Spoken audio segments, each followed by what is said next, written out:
Jacob pemenyi, Jacob tai phải mẹ Joseph y chạy lan mong yem mai be Joseph moyang ki ibagan puji huwangi y chạy lan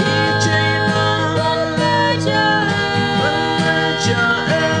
y tegem lạc yung wan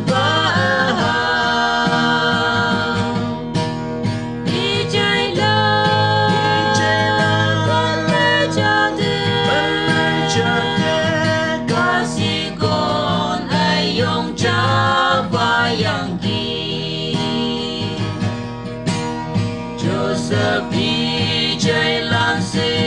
kim kê nhi yom nê tay Joseph về y chạy lan yam nê tay apoy ta tâm mê Joseph tuổi lang mê chăm sốt y chạy rô bên ngao kê mê ye nhi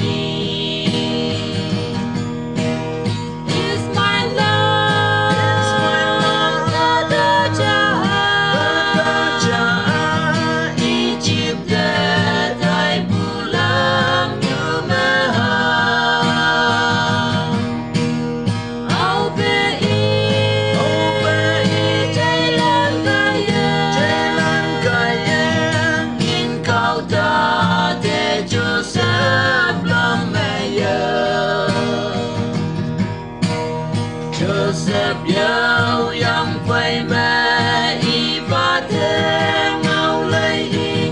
bao yên mồ kê Joseph mà yang kỳ y mà